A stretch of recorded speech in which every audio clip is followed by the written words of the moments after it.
Terkadang kita sudah melakukan segalanya karena ingin bahagia. Tentu saja setiap orang memimpikan kebahagiaan. Namun ada kalanya muncul istilah-istilah, aku nggak pantas bahagia. Mungkin aku memang nggak pantas mendapatkan kebahagiaan itu. Apakah memang ada orang-orang yang tidak pantas bahagia? Ataukah orang-orang itu hanya belum bisa melupakan luka masa lalu? Mari kita bahas.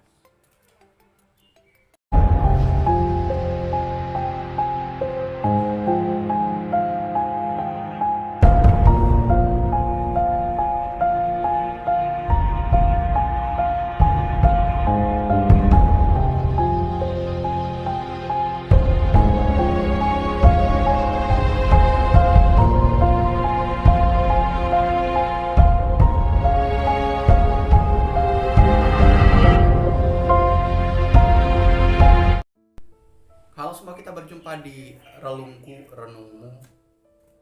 Cerita yang saya bawakan semoga menjadi renungan untuk kita semua.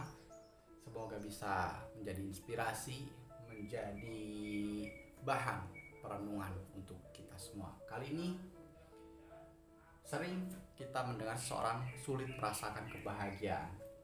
Boleh jadi tadi dia belum bisa melupakan luka dari masa lalunya.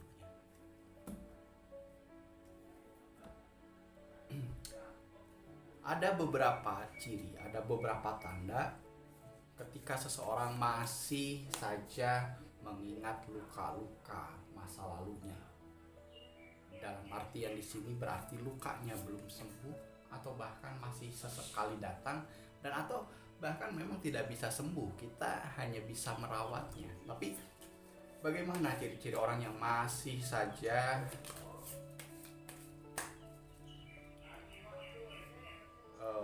teringat luka masa lalunya?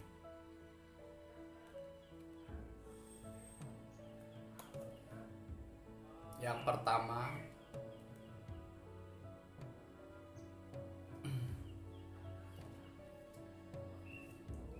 seringkali dia masih menyakiti dirinya dan orang lain. Menyakiti dalam artian seperti apa?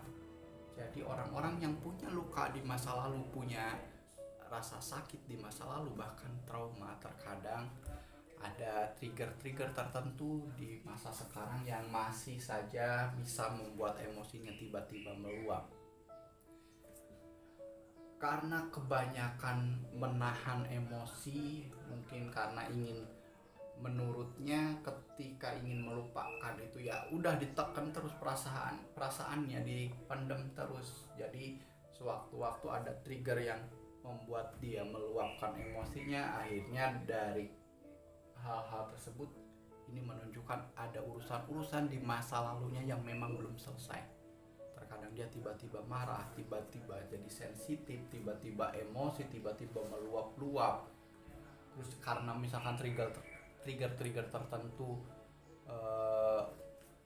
akhirnya dia menyakiti dirinya secara perlahan dari dalam, bahkan menyakiti orang-orang terdekatnya karena dia belum selesai dengan masa lalunya.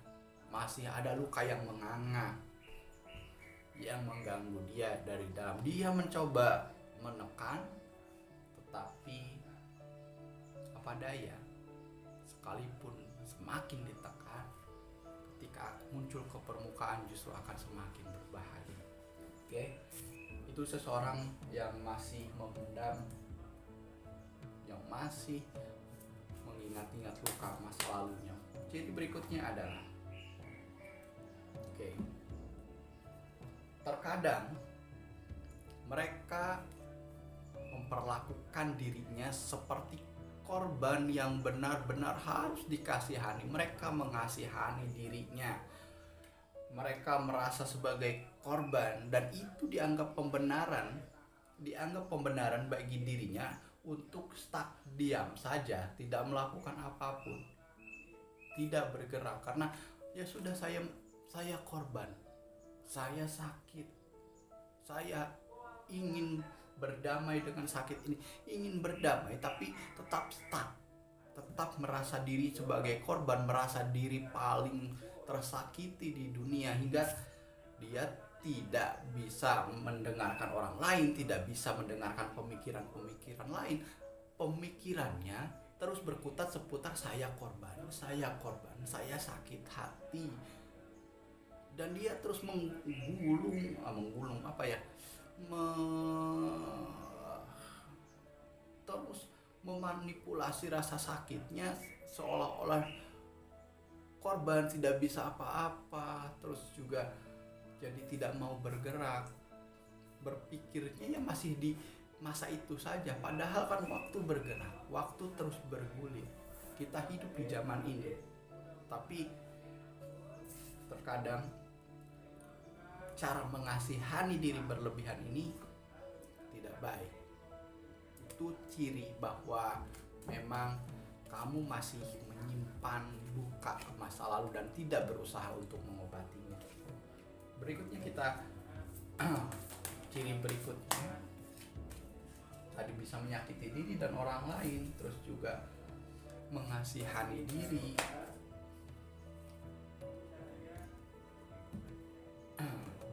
Oke, ini dia cenderung mengulangi pola yang sama. Bagaimana ketika tersakiti, polanya seperti itu, misalkan dia dengan sifatnya yang seperti itu tidak mau berubah, tidak mau introspeksi, polanya sama.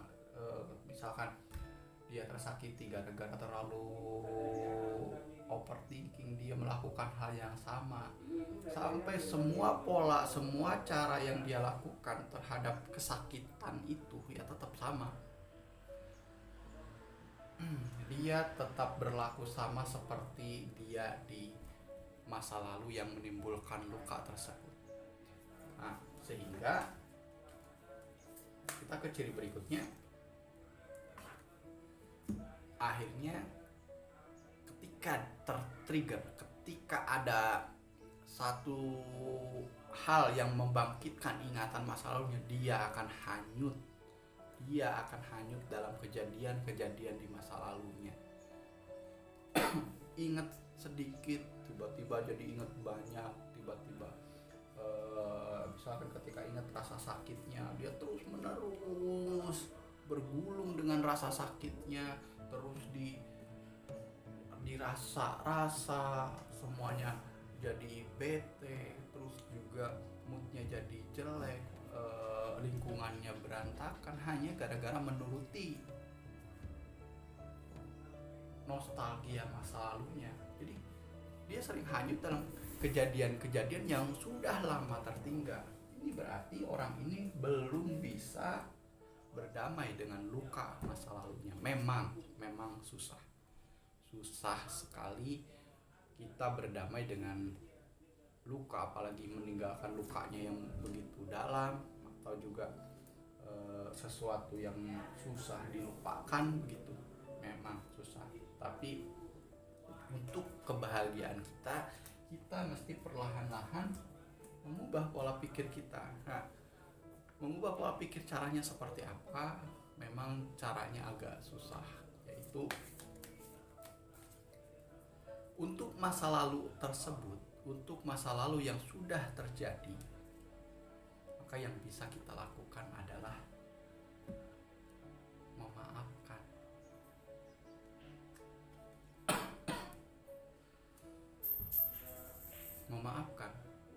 Memaafkan kejadiannya, melepaskan emosinya. Setelah melepaskan emosinya, lalu kita mensyukuri gitu, bukan menyukuri, syukur lu, bukan, menyukuri apa yang kita miliki sekarang. Mungkin luka itu masih selalu ada, tapi kita bersyukur dengan kehidupan kita. Jangan sampai tadi karena terlalu banyak hanyut di kejadian masa lalu, jadi tidak bisa menikmati momen-momen yang sekarang. Coba lebih buka mata lagi, lebih buka telinga, buka semua indera, rasakan dan syukuri apa yang sedang terjadi. syukuri momen-momen bahagia yang ada.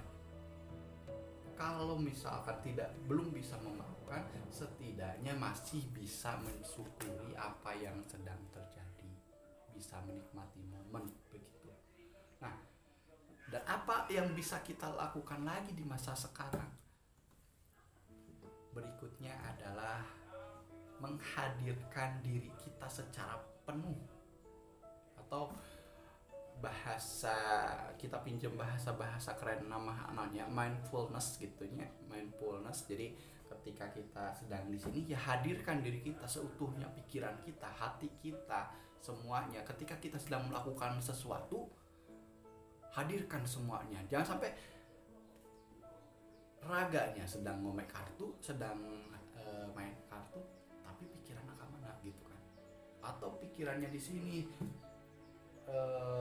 tapi raganya diem, pikirannya ingin mengerjakan tapi tidak bisa hadir semuanya.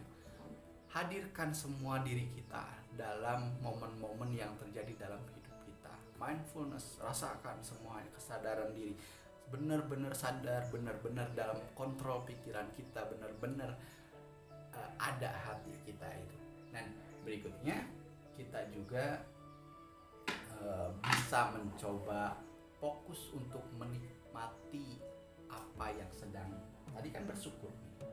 Kalau sudah bersyukur, biasanya kita menikmati setiap proses kehidupan kita. Jadi itu, luka masa lalu akan selalu ada, tetapi kita bisa menyiasatinya dengan memaafkan kejadiannya. Meskipun tidak melupakan, setidaknya kita mencoba merawat luka itu. Tidak harus dipaksakan diobati lukanya, minimal dirawat supaya semakin hari rasanya semakin tidak terasa sakit. Kata orang waktu bisa menyembuhkan semua luka, tidak. Luka hati akan tetap ada kan? Saya paham itu. Luka hati akan selalu ada sisanya. Tetapi kita bisa memanipulasi, kita bisa mengolah rasa sakitnya agar kita semakin kebal dengan rasa sakitnya, sehingga kita kedepannya bisa kembali merasakan kebahagiaan. Itu yang bisa kita lakukan. Oke, teman-teman, itu dia untuk renungmu di kesempatan kali ini. Untuk teman-teman yang punya cerita tentang kehidupannya, tentang cintanya, tentang apapun itu yang bisa dibagi di sini, boleh silahkan kirim ke email di bawah ya, atau juga bisa DM ke Instagram saya. Silahkan cerita apapun, nanti kita bahas di sini. Saya Jajani, sampai jumpa di Relungku